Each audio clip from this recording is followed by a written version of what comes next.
اس کا کفارہ ہوگا، قضا بھی اور کفارہ بھی، دونوں چیزیں اس کو رکھنا ہوں گی۔ اچھا علامہ صاحب، کہا یہ جاتا ہے کہ رمضان المبارک میں جنت کے دروازے جو ہیں وہ کھول دیے جاتے ہیں اور جہنم کے دروازے جو ہیں ان کو بند کر دیا جاتا ہے، اور ایک خاص دروازہ ہوگا جس میں سے جو رمضان المبارک کے روزے رکھنے والے افراد ہیں ان کو جہاں سے گزارا جائے گا۔ پھر ہم نے یہ بھی سنا کہ اس ماہ مقدس میں شیاطین جو ہے ان کو جکڑ دیا جاتا ہے۔ یہ شیاطین کے جکڑنے سے کیا مراد ہے؟ اس لیے کہ ہم دیکھتے ہیں کہ ہمارے اس معاشرے میں بہت سے عیب، بہت سے گناہ، بہت سی چیزیں ویسی کی ویسی چلتی رہتی ہیں جیسی وہ رمضان المبارک سے پہلے تھی۔ شیاطین کے جکڑنے سے پھر کیا مراد ہے؟ اس کے بارے میں محدثین نے اس حدیث کی وضاحت کرتے ہوئے لکھا ہے کہ شیاطین کو جکڑنے کا مطلب یہ ہے کہ وہ ابلیس جس کو اللہ رب العالمین نے ملعون قرار دیا تھا اور جس کے بارے میں فرمایا تھا وَإِنَّ عَلَيْكَ اللَّعْنَةَ إِلَىٰ يَوْمِ الدِّينِ،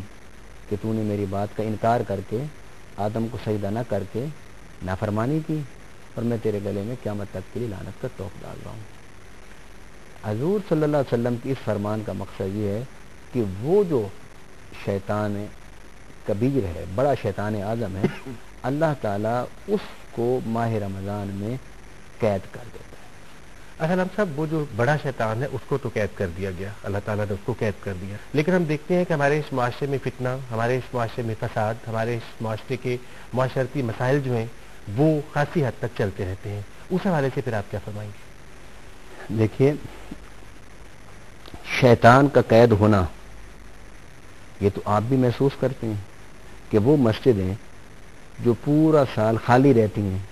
ماہ رمضان میں فرض نمازوں میں بھی وہاں جگہ نہیں ملتی، تو رب العالمین نے شیطان کو قید کیا ہے نا، تو اس کے قید ہونے سے جو انسان ہے وہ نیکی کی طرف اس کی رغبت بڑھی ہے، نیکی کی طرف اس کی توجہ بڑھی ہے۔ شیطان کو قید کرنے کا مقصد یہ ہے کہ آپ کو سوسائٹی میں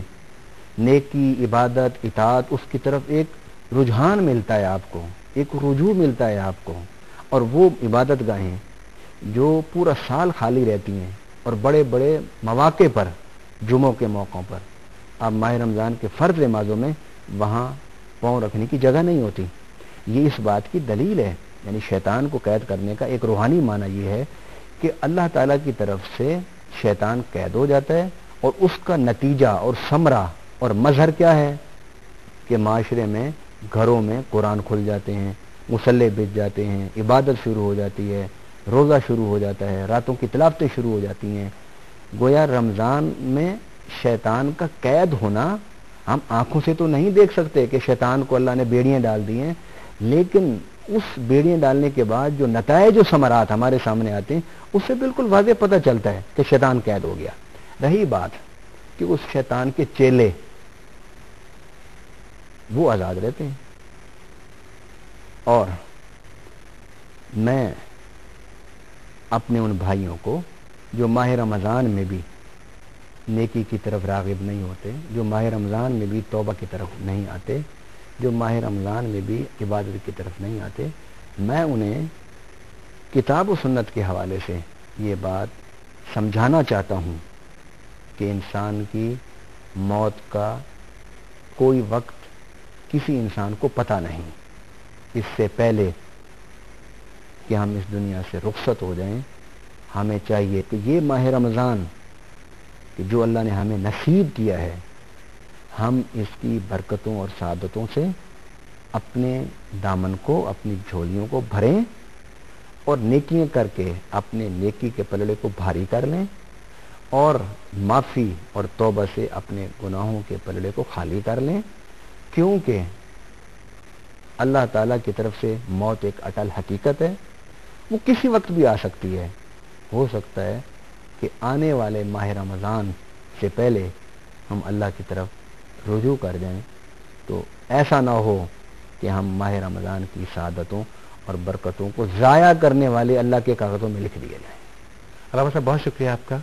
اور آپ سب کا بھی بہت شکریہ، لیکن اس مہینے میں ہمیں یہ چاہیے کہ ہم اللہ تعالیٰ کے ان بندوں میں شامل ہو جائیں جن کو اللہ تعالیٰ پسند کر لے، اور اس کا طریقہ کار یہی ہے کہ ہم اللہ تعالیٰ کے بتائے ہوئے ان تمام احکامات پر عمل کریں جو اس مہینے میں بھی بہت ضروری ہیں اور آنے والے مہینوں میں بھی بہت ضروری ہیں۔ انشاءاللہ اگلے پروگرام میں آپ سے ضرور ملاقات ہوگی۔